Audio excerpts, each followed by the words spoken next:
Hey, this is Carlton with VoteCarltonWalker.com for District 15.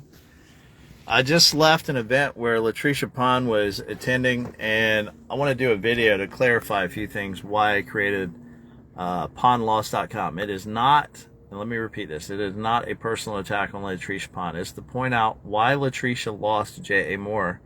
And not only that, I believe if I don't point these things out, we will lose District 15 again, because just like you see what is on PondLoss.com, J.A. Moore will take all those things, spend about 10, maybe 20 grand, and blast them out to everybody, and he will win again. That's a fact. Now, a couple things we can point out why Latrecia lost, and then I'm going to cover why I'm running. One thing is, you know, when she decided to run last time, I was personally going to run in 2022, but I was asked by the party, and I'm not going to say who asked me to do not to run, but I'm a team player, so I was like, okay, they want her to run, then I'll help her, and hopefully she can get in there and, you know, do more, because one of the things that J.A. Moore, you know, he ran his campaign in 2018 and throughout, is vote for him, get more done, get more justice. And I personally contacted him in 2021.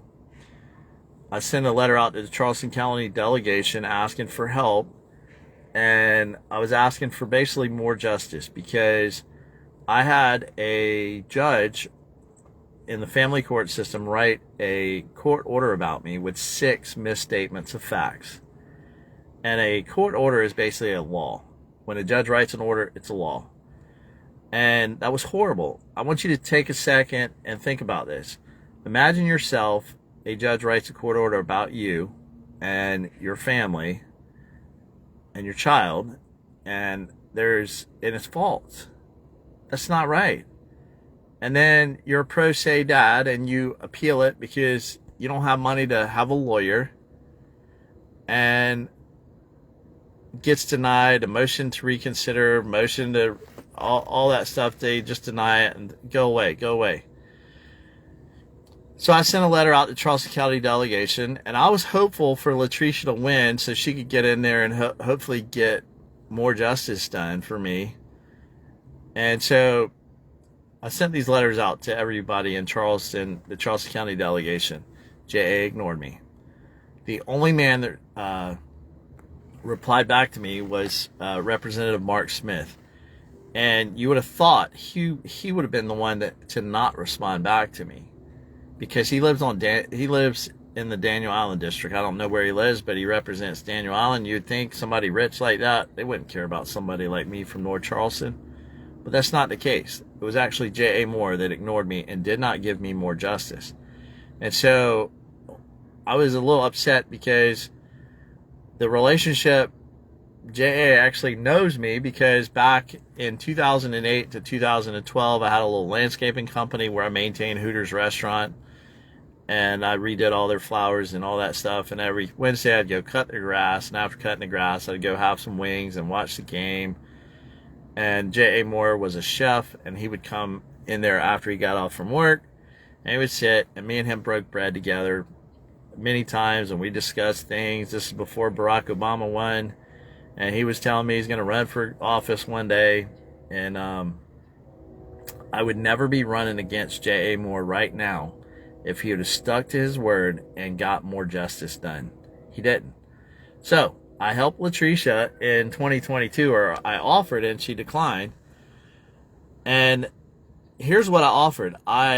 Being in the Cutco Salesman Hall of Fame, I offered to create a website, and I bought the domain name nomoreja.com. And I was like, Latrecia, we need to point out, in sales, you got to point out the problem first, and then you got to show the solution, and then ask for the order. And I'm like, hey, let's point out some problems of J.A.'s record and point out why they should vote for you. And she's like, no, I'm not going to go negative. I'm not going to do that. I'm just going to run a positive campaign. And I'm like, wait a second. If you don't point out the contrast, you're going to lose. And her campaign manager was Ingrid Centurion. We all know Ingrid. And so she declined the help. And she ran. And I was at the watch party the night the votes started coming in off Ashley Phosphate. I was at her watch party. And this was kind of weird because the first 5% came in and she was ahead. And she was telling everybody that she won, I won. And when the watch party was over, we still didn't know if she won because, like, it went back and forth for a little bit, but then JA started gaining momentum. She lost by 13.8%. Now, let's cover the percentages, how in 2018, how JA ran, in 2020, and then 2022. In 2018, JA ran for District 15 against Samuel Rivers. Samuel was the incumbent Republican. JA ran based on his sister being killed at the Charleston 9 shooting. Horrible, horrible tragedy. I do not support any kind of racist stuff like that at all. Completely do not support that. That's a horrible tragedy that his sister got murdered. And that weekend was Father's Day weekend of 2015, and I'll never forget this. I took my daughter and I said, look, we're going to this event at the Ravenel Bridge. We are one, Charleston strong. And she was 5 at the time, and I literally carried her from the bottom in Mount Pleasant all the way to the top of the bridge and listened to the speaker. And on the way up, you know, I was telling her, like, you don't ever be like this. Treat everybody the same. Because here's the problem. Little kids are not born racist. That is a taught trait. And just like the whole scenario going on right now with teaching kids to be transgender or teaching them to call themselves they, them, and all these school books that are in the schools is crazy. So back to this, the percentages. JA ran on Get More Done, Get More Justice, all that in 2018, and he beat Samuel Rivers by a little over 4%. Then in 2020, Samuel Rivers ran against him again. Samuel Rivers actually closed the gap. It got smaller. And even though in 2020, Joe Biden was on the ticket and the gap got, you know, Samuel Rivers closed the gap on JA with a little over 3%. And then in 2022, Latrecia ran against JA Moore and she got beat bad by 13.8%. That means Latrecia went from 4 to 3 to 13.8%. And I've had some people who are in public service that are elected officials tell me that on paper, and this is sad, that if you compare Latrecia to J.A. Moore is a better candidate, even though he votes, some of his votes I definitely don't agree with.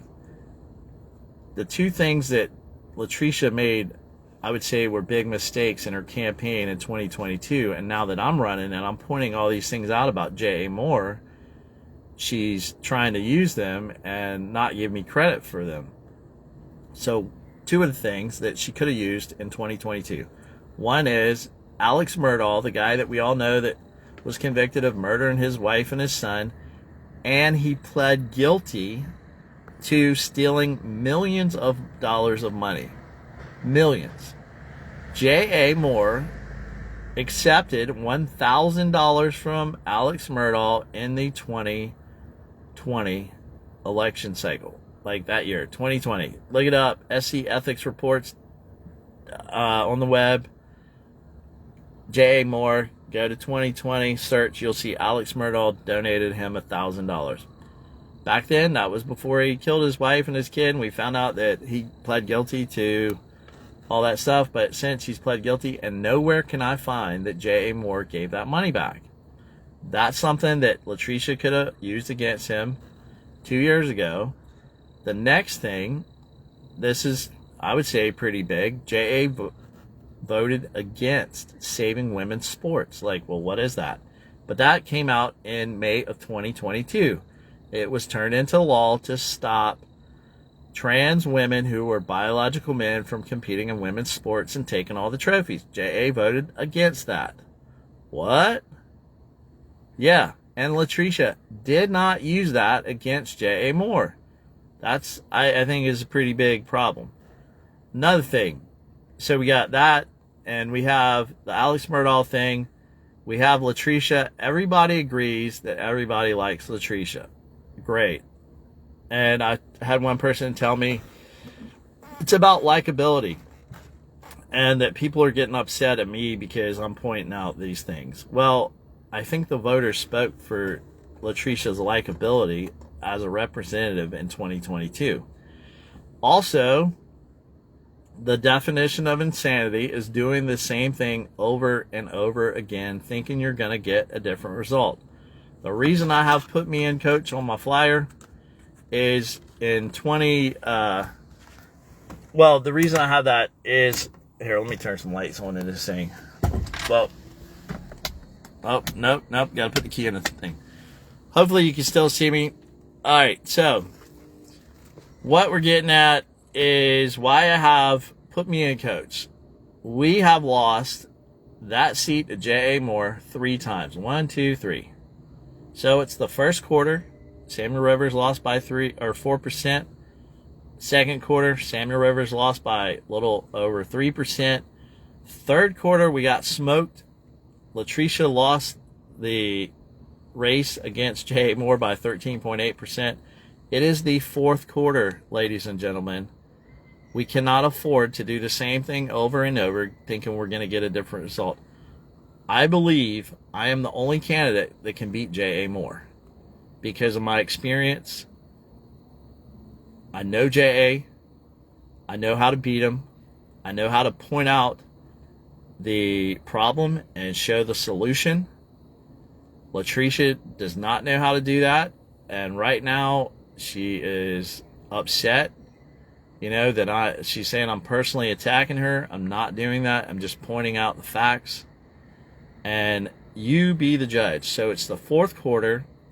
I'm asking you to put me in, coach, so we can all win. Here's how we all win. I can promise you one thing. I will never put a political relationship over a constituent. I will always look at the facts, read them, figure it out.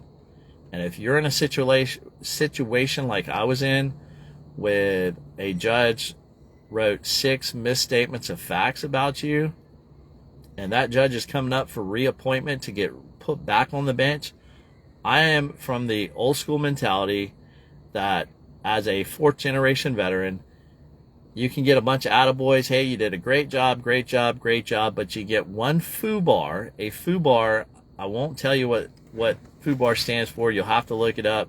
You get one FUBAR, that ends your career. If you do that to one individual, how many, and that one individual complained about it, how many are there out there that you did that they did not complain? If you truly want more justice and more things done, and a representative that is a true native of District 15, I came home from the hospital at 8811 Deerwood Drive.